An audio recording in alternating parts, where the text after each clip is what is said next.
Level up your LA Kings experience with the new Vivid Seats Elite Seats. All the on-ice Kings action with even more exclusive access. Enjoy great seats to the game along with premier dining inside the Lexus Club with all-you-can-eat food and non-alcoholic beverages. Plus, get a free Team LA Kings item and parking with your purchase. Score your Vivid Seats Elite Seats tickets today and earn rewards on each purchase from the only ticket company that rewards you for buying. Experience it live with Vivid Seats, the official partner of the LA Kings.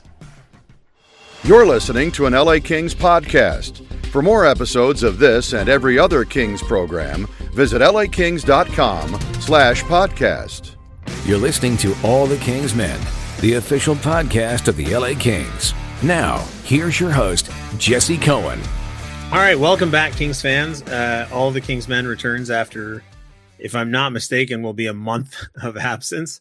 We appreciate your patience. Joining me today, Zach Dooley. How are you doing today, Zach? Jesse, it has been a month, and I don't even know how long since you and I have done one of these together. So it's very exciting to be doing it today. Yeah. So I was going to start off, and I told you I was going to start off by talking about the Kings, but let me actually start off by saying how incredible you've been through all of this and how meaningful it's been for me to have you communicating with me and talking about work and severance and life, and just it's really been important. So I really can't express to you how much I appreciate it. Of course, man. And I know you got your stuff going on, so yeah. I'm here to support you. And that's one way of saying it. I think you've learned that not just me, but so many people in this Kings family are here for you. And it's been my pleasure to do it. And, we're here for you. So I guess before we get into the games, just a quick, and it probably won't be quick, apologies to anybody who doesn't care about listening about my health issues, but buckle up. You're going to hear about my health issues. So I haven't been feeling good really since November. I can remember going to Long Beach for Halloween, and I think I felt fine. But I vaguely remember like a couple days later not feeling great. And I didn't think anything of it, and I thought it can be handled. And anyway, blah, blah, blah, smash cut to February. I went to the ER on the 4th. I was admitted to the hospital. I stayed in the hospital until the 11th. I had pneumonia and sepsis, and I discovered that I was diagnosed with diabetes. And on the day that I was diagnosed with diabetes, the hospitalist, who has now become the sort of coordinating doctor for all of my multiple doctors, sat me down and gave me a harsh conversation about the first day of the rest of my life regarding diabetes. And in that conversation, she talked about my pneumonia. She talked about the sepsis. She talked about all the results of all the tests they had run on me, what they were planning on doing. And I this is probably on the 5th, I think. And at one point I interrupted her and I said, Dr. Simon, she's been incredible, like just unbelievably incredible, by the way. So if anybody hears this and knows Dr. Simon, tell her she's amazing. But I interrupted her and I said, Dr. Simon, it sounds a lot like you are avoiding the word cancer, but you're very obviously talking about it as a possibility. Like it sounds like you don't want to say it, but it's sort of like, I don't know exactly. I can't remember exactly what she said, but I was just like, this feels weird. And she said, you're right. I don't want to say it. A lot of these symptoms could be explained by the infection, but they could just as easily, in fact, more easily be explained by cancer. So in that moment on the 5th, I just kind of decided, okay, it's cancer. Just to sort of emotionally hedge my bets, I guess. I was released from the hospital on the 11th after undergoing a number of treatments for my pneumonia and sepsis. And, I had antibiotics and the whole thing. And they sent me home on the 11th with an inconclusive blood test regarding cancer. On the 13th, I experienced a fever and I soaked my bed with sweating. I was just a sweaty mess, which I've come to learn are symptoms of Hodgkin's lymphoma. So I called one of the Bannermen, who has also been incredible through this whole process. He's a doctor, Vardy. And I said, how concerned am I about this? Like, am I worried? Is this normal? And he said, take some acetaminophen, but call your oncologist's office, let him know. So I called my oncologist's office, and he said, we're putting you back in the hospital. So that was the 13th. So I went back in the hospital. They biopsied my bone marrow and my lymph nodes on the 14th. I was readmitted on the 13th. They kept me until the 18th, at which point they released me because the immediate results of the biopsies were not obviously coming back as cancer. So there was no sense in just keeping me in the hospital indefinitely. So they sent me home. And I had a bunch of post-discharge clinics that I had to go to, and I met with a primary care physician, And my primary care physician set me up with a infectious disease specialist on Friday the 21st. It's my little sister's birthday, so I ruined her birthday. Sorry, Abby. So I was sitting in the infectious disease specialist, and he said, do you know why you're here? And I said, yes. Test results were inconclusive for cancer, and if it's not cancer, then we have to figure out what it is. And in order to figure it out what it is, you're the guy with the expertise and the best chance of sorting out what it is. And he said, all right.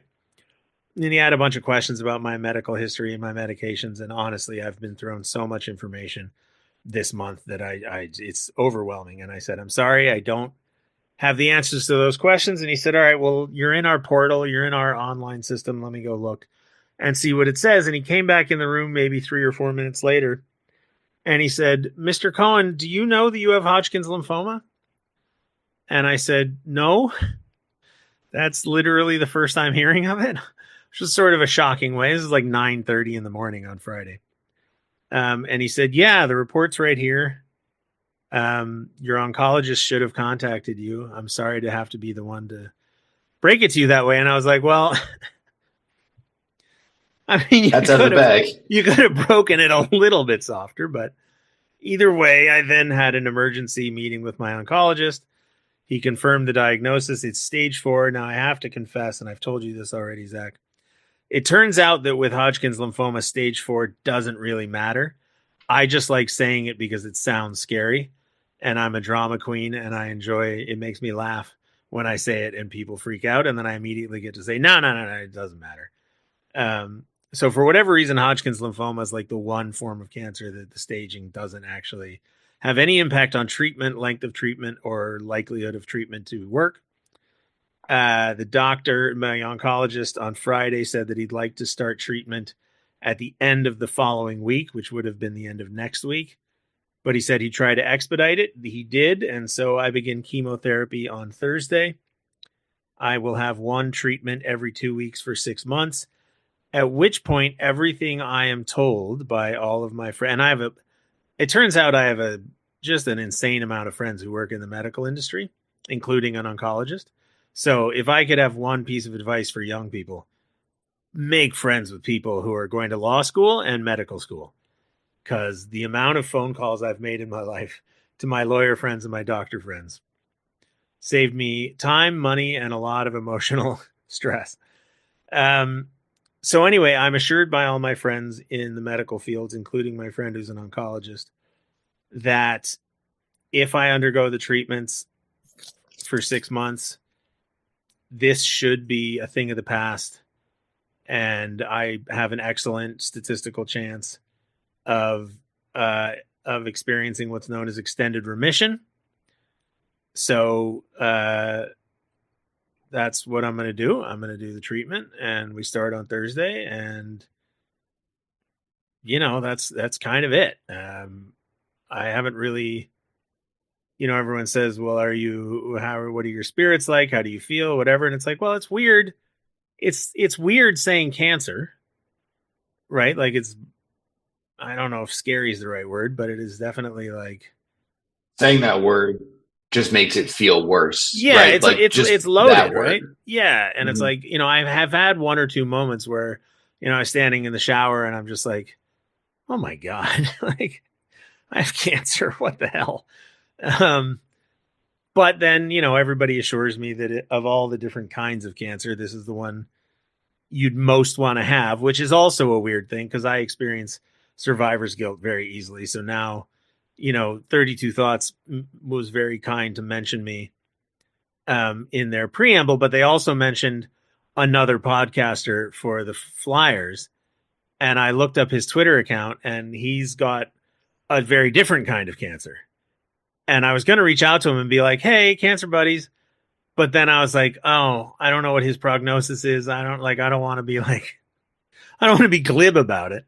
So I was like, all right, well, so now I'm like, okay, yes, it's cancer, but I do beginning to start to feel bad that, like, of all the cancers I have, this is the one that Mario Lemieux had, retired from, underwent treatment, came back, played again. Saku Koivu retired, came back, played again. This is the one that people put in the rearview mirror. So I truly appreciate everybody who has reached out. It's been incredibly touching seeing the comments on social media. And, you know, I'm not comfortable saying I'm going to fight this, because I'm not going to do anything. I'm going to climb into a chair, and they're going to plug a tube into me, and then they're going to pump me full of drugs. But my team is going to fight this, and I have every confidence that they'll beat it and that I'll be fine. So to anybody who's worried about my mental state, you know, I'm not thrilled about it. I'm tired all the time. I just had 3 vials of blood taken today, so I'm a little groggy. But generally speaking, like, I just don't see this as having a choice. They're going to give me the treatment, and I'm going to do it. And I needed to come back and start making stuff because Kings are playing incredibly well. So there you go. That's where I've been for the last month. You know what's so interesting? And I guess interesting, I don't know if that's the right word, but it's just like yeah. Nothing that you said was new information to me, because Right. you and I have texted pretty much every day or talked on the phone probably every day this month, right? Yeah. Yeah. But to hear you say it over that was like 8 minutes, you just talking about this last month, it's crazy, because like I feel like I heard each of those tidbits right. one by one by one by one by one as they happened. And it's like crazy to think of, like, in this hockey life, like how much stuff has happened, but at the same time, it doesn't feel like you've been away from us for that long, you know? This is another weird thing of like, you know, I don't know if it's good, but it seems good. The fact that it happened right before the Four Nations tournament. So I missed 4 games? I remember that you first called me when we were in Carolina on the road about the day before the Hurricanes game. That was when I think you first, and you were all good. That was the day we were talking about, like, podcasts, and we were just like, oh, like, here's what we want to do going forward. Right. Then the next day, the day of that Carolina game, was when you went in with the 103-degree fever. Yes. That was like the first one. And then it was that game. And then the 3 at home before the break. I think we were both just like, hey, let's just, you say in there, you let me know, you know, what. And, so I left it out of the story, but I went into urgent care on the 1st with a cough, I think. I was just like, I can't shake this cough. I don't love it. And the earliest date I could get with my primary care physician was like May. So I was like, all right, well, I'll just go to urgent care. They listened to my heart and lungs and were like, we're sending you to the ER. And I said, okay. And then they took an x-ray of my chest to determine that I was negative for pneumonia, which, joke's on them, I was not negative for pneumonia. So I'm a little annoyed at urgent care for constantly contacting me and being like, hey, you have outstanding bills. And I'm like, hey, you almost killed me. And then they took my temperature and they asked me, like, do you have a fever? And I was like, I don't think so. I feel fine. Turns out I had a fever of 103.5, which is not a little bit high. Yeah. And good radio station, bad temperature. Yes. Yeah, KLOS, right.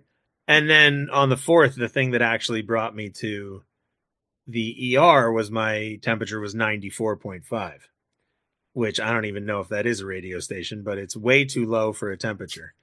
So it was all over the place, and I didn't really know.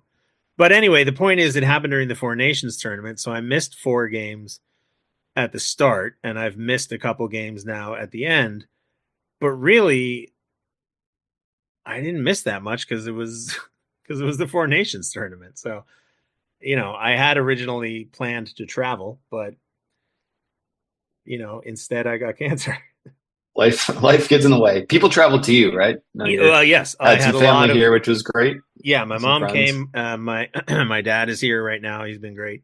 I had a bunch of friends visit me in the hospital, and it's been really nice because a number of the friends who visited me in the hospital were not interested in hearing no. I said, like, well, you can come, but you're just going to be staring at me in a hospital gown and an uncomfortable bed, being various states of miserable. And they were like, shut up, we're coming. Jim Fox visited me a couple times, which was very sweet of him. Nick Nixon called. In fact, everybody from the Kings, from Kelly Cheeseman to Nelson Emerson to the analytics staff, Rob Koch, head of PR, Jared Shaffron from the Ontario Reign and his wife put my mom up for a couple nights. Is incredibly kind, like just unbelievably kind of them. So yeah, Kings fans, Kings employees have been, I mean, I wouldn't have expected it, and people have been incredible, and it's been really meaningful because it's been, what I didn't realize at the beginning of this is that I would need a personal secretary in order to have cancer. I have so much paperwork and so many clinics. And like today I had to go and get some blood drawn before the chemo, and I forgot why I was going to the place they sent me. So I called my oncologist's office this morning and I said, I don't remember why I'm going here. And they said, well, we gave you paperwork. Don't you remember? And I was like, no. Do you know how many people have given me paperwork? I have 7 manila folders full of paperwork. And each one of them is full of paperwork that contradicts the previous paperwork. So, they said, don't worry about it. They'll have your information in there. So that was nice. But yeah, so having people offer to take care of the small stuff and just being nice has made it really easy to juggle all of this information, because it's just a ton. I have to check and log my vitals 4 times a day. I have a pile of pills next to my laptop that you can't see. I'm on I guess I'm only on 3 different medications now, but I also have to check my blood sugar and my blood pressure and my oxygen and my blah, blah, blah, blah, blah. So it's just lot. Just an awful lot. We should contact John Hoban and see if Mayor's Manor staff can help out. He's got a big crew of people over there, right? Get the minions out here. Yeah, he might have a paperwork guy. It's not a bad idea. I'll tell you, man. I feel like I didn't even watch the Utah game on Saturday because how many people were just coming up being like, "Hey, how's Jesse doing?" Yeah. And it was Nelson Emerson stopped over. No, it's not even a complaint. Jake Goldberg, King's Cap guy came over, and Rob Volman and Paul Marino analytics team, and so many different people, right? And I talked to Jim Hiller the day after. He mentioned you. At the that press was incredible. That was incredible. That was, first of all, just surreal, right? Like, I've been a fan of this team since the 80s, and to have the head coach, for those who are not aware, Zach and I used to tease Zach that Todd McClellan didn't know my name, which Zach always insisted that he did. And I was like, he's never called me by it. He's been staring at me for 5 years. We've interviewed him. Like, I wouldn't be shocked if he does, but I just don't believe that he does. And then one day he just looked at me and called me by my name. And I was like, okay. So the fact that the head coach of the LA Kings started off a post-game press conference talking about me was unreal.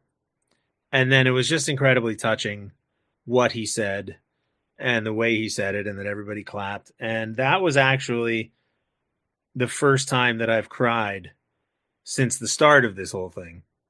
And believe me, there were moments in the hospital where I was just like, at the end, at my wit's end, yelling at nurses because, I'm uncomfortable and I'm not just poor nurses. But so it was nice to just have a moment and just be like, okay, I'm going to cry now. And it was incredibly meaningful for my parents because, this is hard for them. My mom's almost 80. My dad's in his 70s. They have their own health issues. They have their own problems going on. So, and neither of them lives in Southern California for both of them to travel out here. So for them to know that I have this incredible swell of support, I think it really helps them. And the fact that it helps them helps me. So the next chance I get to talk to Jim Hiller, I'm going to thank him for doing that, more for my mom than for me, because it made her cry. Not that she was watching, but I sent it to her. And, you know, Mikey Alexander's been fantastic, and Anna Connolly's checked in, and you've checked in, and Kayla Kinnear. I mean, like everybody's checked in, and it's just been incredibly meaningful, and I really appreciate it from everybody. I'll tell you what, there's more to come. Clearly, because I keep getting texts and emails and DMs from people asking for my address. So, and I'm beginning to start, like I said, I know I tweeted about it. But I'm actually starting to regret tweeting about it, just because now I feel like I'm deliberately trying to be the center of attention, which I don't generally enjoy. How dare you have cancer? Yeah, well, but I didn't have to broadcast it all over the place. I could have kept it to myself. I mean, that's the one thing that I've actually never understood is people who are very private about their health. My attitude is, look, it is what it is. If you want to know, you know, I think I told you very early on, right? Like, you can tell people whatever you want. I'm in a bad way, and we'll figure it out. And I don't know. I feel like I was more cautious of telling people than you were. Yes, you know, because it's like it is someone's health, and some people are super private, and some people like you are like, "Hey, this is what's going on." I'm a public person. I appreciate that a number of people have been private on my behalf. I just don't care. You know, it's just like, it is what it is, and that's it. You know, like I have it. So moving on. We start chemo on Thursday, and if anybody notices me absent for a day or two, that's probably why.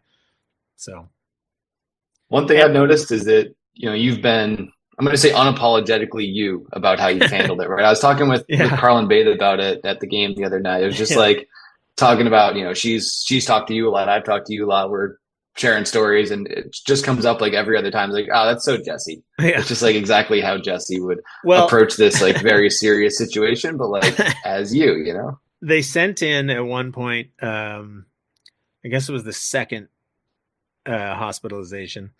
They sent in a nurse to ask me 3 questions, yes or no questions, to gauge the state of my mental health.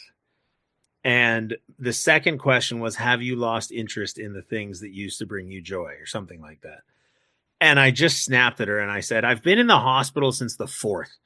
I haven't had a chance to do anything that I enjoy. I don't know when I'll have another chance to do. Like, no, I don't know how to answer that. What are you talking about? Apparently, because I snapped at her, that caused her to send in a social worker for a further evaluation of my mental health. And I wish I had recorded the conversation, because the gentleman came in and the first thing he said was, hello, I'm here to, you know, to check in on your mental health. And I just burst out laughing. And he was like, well, that's a good sign. And I was like, dude, my mental health is not great. Like, I'm not going to do anything drastic. I'm not checked out. I'm not weepy. I'm not, depressed or whatever, but like, you know, my temper is shot. I don't want to be here. I'm tired of the food. I'm tired of the TV. I'm tired of the bed. The second hospitalization I had, they had a bed, like the hospital beds are adjustable. You can move your feet or your head up. Mine decided on its own what it thought was ideal for me. So I'd settle into bed, and then like 5 minutes later, it would just click on and start adjusting. And I mentioned it to the nurse the first day, and he was like, oh, we'll see if we can steal another bed from another room. And they never did. And it wasn't like the end of the world, but it'd be like if I wanted to sit on the edge of the bed to eat a meal, it was like, no, your pressure is distributed wrong. And then all of a sudden the feet would start to move up, and I'd have to, and so it was just like, it's just little things like that where I was just I just started to lose it. But the conversation That'd be nice to be back in your own non-moving bed and your purchased chair. Yeah, being home is huge. Although I've discovered my chairs are not very comfortable, but whatever. But like I said, I wish I could have recorded the conversation, because we got into, my position on the divine, which I won't get into, my thoughts on the afterlife, none of which he could relate to at all. He seems very confused by my positions. And then and then at the end he gave me a religious pitch, which evidently he wasn't supposed to do. And the chaplain from the hospital came in and I mentioned it to her. She was very apologetic. She was like, that's not how we do things here. And I was like, oh, whatever. He was trying and I get it. And I'm too old and I'm too tired to get mad at people for trying to save my soul. So I just told him, listen, your pitch isn't landing, but I appreciate that you care enough to try. So I'll take it in the spirit with which it's intended. And that seemed to make him happy. But as far as being, unapologetically me, I feel like that conversation was pretty reflective of that. So yeah. That sums it up right there. Yeah. And in the meantime, the Kings keep winning. So since you've been out, I don't think the Kings have lost in regulation. Yeah, and listen, I wanted to tweet last night the Kings are 2-0 since my cancer diagnosis, but I felt like that would be a little also factual. Yes, but I felt maybe a little gross. 2-0 since that, and when they've scored 3 or more goals in a game to pile onto your usual tweet. Yeah, well, 26-0-2 at that point. And watching last night, there was a moment, I want to say, excuse me, sorry. Embarrassed by that. There was a moment in the second period, I think, where the Kings got their sticks in a lane, but it wasn't like a dangerous chance or anything. They just got their sticks in the lane and it prevented what might have developed into a chance. And I wish I could remember who it was. It might have been Gavrikov. And then they mentioned it on the telecast 30 seconds later. And I was like, yeah, that's because, my my dad is in town. So I gave him tickets to the game last night and sent him without me. And we've been talking about hockey the whole time he's been here. And he's just like, I don't know how they're doing it. And I'm like, well, they're doing it by just being really, really good at defense. And Darcy Kemper, I got a bunch of texts from people when that goal happened last night. They were like, oh, that can't happen and blah, blah, blah. I was like, look, if he lets in one stinker a night and then shuts it down and they play the way they're going to play, I'm fine with it, hard to poke a ton of holes in the goaltender, and that shot was tipped. I didn't even really see the first time. It's hard as much as maybe some people want to.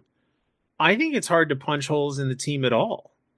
Like, you look at their record, you look at what they're doing, and listen, I am not immune to the arguments about what is being done wrong or why they should do things differently or blah, blah, blah.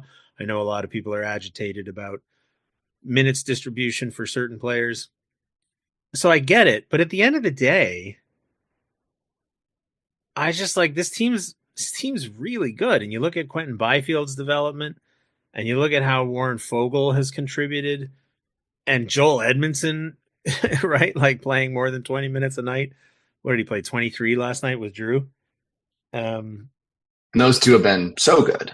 And so I'm just like, where at this point, if you're complaining, you want to complain, which to be clear, I fully understand. If you let me, I would talk for 90 minutes straight about how much I don't like Top Gun. So I fully understand. You might go on another podcast. I might start a podcast just about how much I didn't like that movie. So, like, of all people on the world, I understand.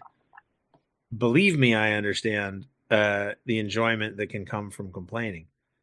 But the way this team is performing right now, it just seems to me that the playoffs are still, despite everybody talking about, oh, you have to score to win in the league these days and blah, blah, blah. It seems to me that the playoffs are still won by defense and physicality. And that's what the Kings focused on this offseason, and that's what they're really, really good at. And then you see how Fiala and Byfield seem to be developing this incredible I don't know. I maybe it's just because I've spent the last 3 months being miserable and I just don't want to waste any more time being miserable. But I'm just really enjoying this team right now. We'll see how I feel when I get to a live game and they lose. But for now, like, I don't know, they look great to me. It's just like, since they've established that like defensive stalwart thing, there hasn't been, even in January when things were going south, they never deviated from all those things that made them good. They just couldn't score any goals. Right. But it was like all those other things were still good. But it was such a short span, right? Like it year, I mean, it lasted. Yeah, it was certainly not last time. Year's. Yeah, it was not last year's January. Yeah. That's for sure. And it was just like, I mean, if you ask the players, it was just like, we just didn't feel like it was that much worse, even though we kept losing. Like last year, you could just tell. Yeah. And this year was like, yeah, like we get it, we can't score, we get it, but like we still feel like we're doing the right things. We feel like it's going to turn, And then the calendar flipped and it literally just turned. And it was like the defense stayed and then the offense came back. And then now all of a sudden, this team where everyone's complaining about the offense, right? They have the NHL's leading goal scorer this month, the NHL leader in assists this month, and they're like top 5 in goals. And, you know, I saw somebody online on Twitter say something like, well, I sure didn't see the Trevor Moore offensive resurgence coming, but here we are. And I just thought to myself, like, well, why would you have seen it coming? Like, did anybody see Alex Ovechkin scoring 80 goals over the last, what feels like 3 games? Like, yeah, that's how spurts work. They show up and you don't see them coming. And you know, early in the season, I think they struggled to figure out line chemistry.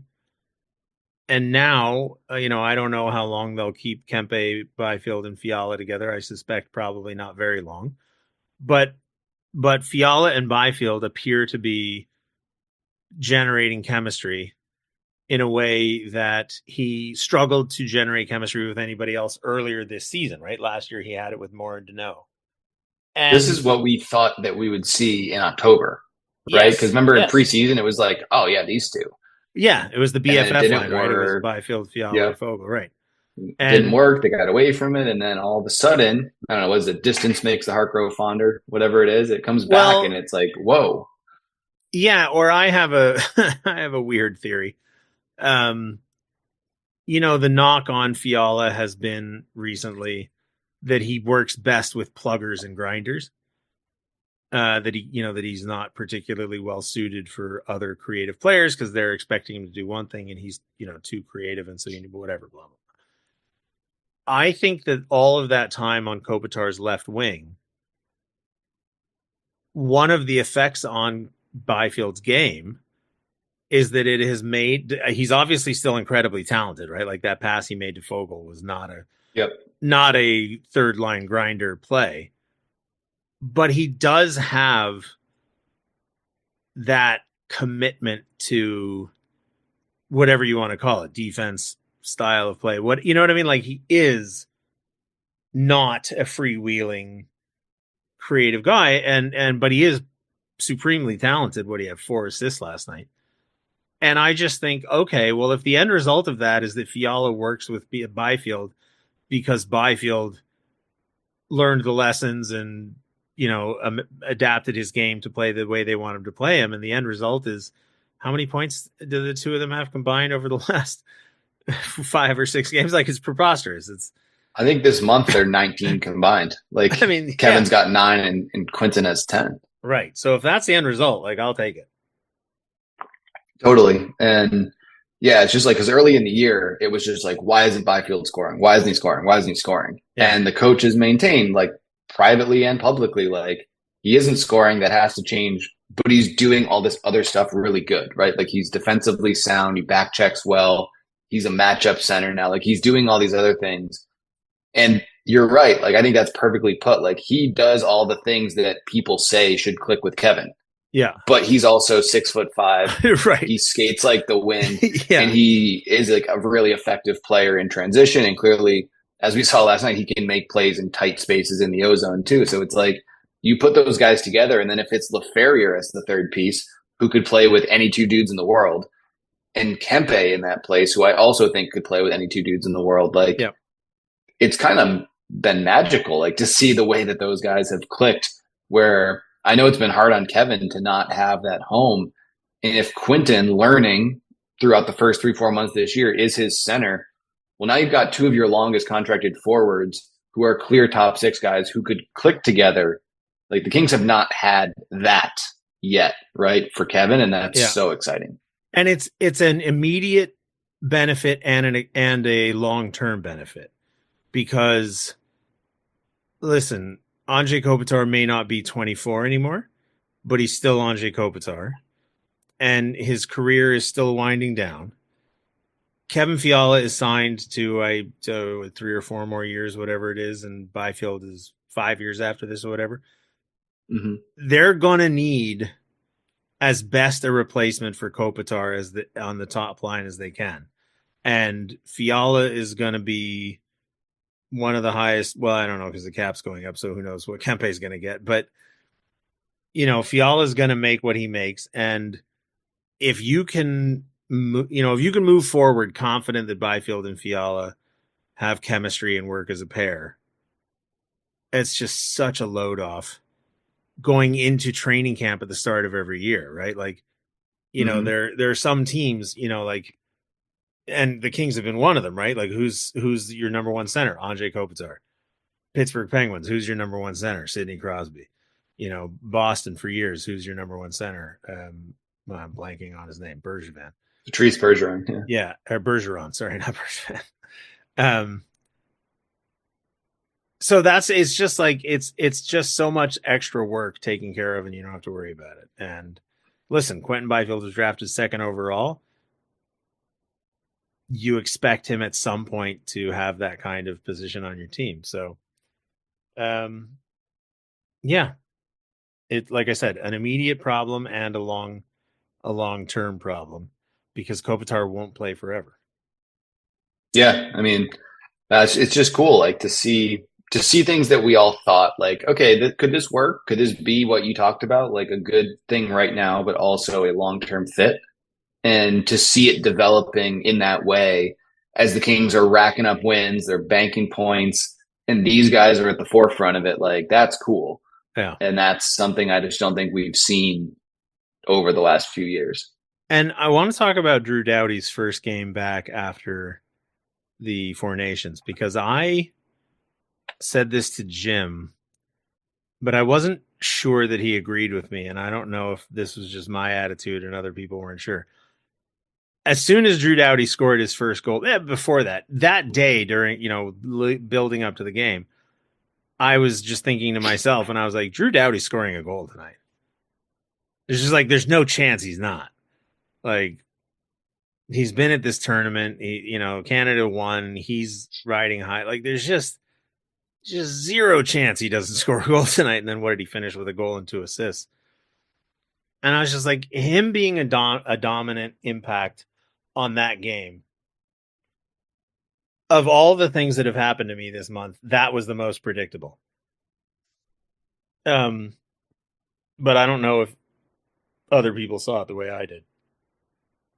I don't think there was a player individually who benefited more from going to that tournament in the NHL than Drew, positively for his team. Obviously everyone who played clearly was invested and wanted to go, but like, he's the only guy who needed those games, and he clearly came back on the upswing, whereas other guys came back off of a 2-week break. Right. Or they came back from maybe needing a 2-week break, but didn't get it because they played in that tournament. He's just like trajecting up. And it's like, to see him be at that level, like, you're right, it was not surprising at all. Like, I didn't expect him for some reason to be at the left point hammering a one-timer from Kevin Fiala. Yeah. But like, to see him score, you're right, like, it shouldn't have been surprising. Yeah. Every now and then I see these bets floating out there, like, anytime goal from such and such a player during this game plus whatever, and I'm like, wow, I should have made some money. I know I'm not allowed to as a team employee, but I thought, well, maybe I should have told someone else to. I do want to briefly talk about someone to do all of your paperwork. Yeah, you cash that ticket. Yeah, tell mayors the minions to. Oh, by the way, as long as we're briefly talking about the mayor again, John Hoven's been incredible through all of this. He's checking in. He's very positive. He's offered me anything I need. He and Dennis both have been great. And I know that some people think we have a rivalry or whatever. T's been amazing, and there's no rivalry. We like each other. We respect each other. We just have different approaches to how we do what we do. So he's been great. I do want to briefly talk about the Four Nations tournament, though, because I have to say, after the first USA-Canada game, I was a little bit done with the hype. And part of that is because I've never been interested in the best American this, best American that angle of conversation. Like, it just doesn't interest me. But I mean, I saw TikTok videos. I saw, I don't know if it was Rich Eisen or, talk show hosts, just like, oh, the NHL knocked it out of the park with this. What's the NBA thinking? How can they not? And I'm like, it was a simple equation, dude. USA versus Canada. That's it. Like, yeah, I don't know if anybody noticed, but Finland and Sweden also played. But I don't think anybody outside of Finland or Sweden cares, and I'm not even sure that they really care. And then you lucked out that you got a Canada-USA rematch, and that it was a great game. But, I saw all these people on social media. I'm a hockey fan now. 3 fights in the first 9 seconds. Incredible. And you go like, all right, well, Matthew Tkachuk might be done for the year. All right, 3 fights in the first 9 seconds. But if you're expecting Four Nations hockey from a Wednesday game against the Kings and the Canucks, I got bad news for you. Like, it's just not going to be the same. So it was just a little, like, it was fun, but it was, the hype was a bit much for me. I thought it was amazing, but not necessarily like replicatable, because you're never going to have another time when there hasn't been a best on best tournament in 11 years. Yes, exactly. And you're never going to have another generation like the Tkachuks and Jack Eichel and Austin Matthews and Jack Hughes for the US side who have never been a part of that event, right? Like, and now they've all done those it, guys, right? Like, yeah. And I think the Olympics will be awesome. Like, I really like watching the Olympics, and Kevin Fiala should get the chance to play, and we'll see like Leon Draisaitl, and like all of these guys will have the chance to play. That'll be cool. But you can't recreate this like powder keg that's been building, and like as the US has developed more and more like elite players who haven't had the chance, and they've gone through the NTDP and they've gone through the World Juniors, like they were so fired up for that game, right? Yeah. And I thought that the level of hockey, I thought the Canada-Sweden game, that first game, was so good. So like the level of hockey, like you can't replicate. I think that I fell asleep in the middle of that one in the hospital. That game, you missed out. That one was that one was outstanding. But you can't replicate that level because it's the best guys in a group of 4, not 32. Like the talent is just never going to be like that. So I thought it was really cool. Like I feel like kind of working in the industry, I lose that international fan element. Like I was almost like, do I want Sweden to win for Adrian Kempe? Do I want Canada to win for Drew Doughty? Like, it'd be cool to be able to talk to them and see these guys that we know and work with succeed. Like, that would be cool. Yeah. But also, I'm from the US, and like, the Olympics were so fun when I was like younger to watch. So I don't know. There's a lot going on.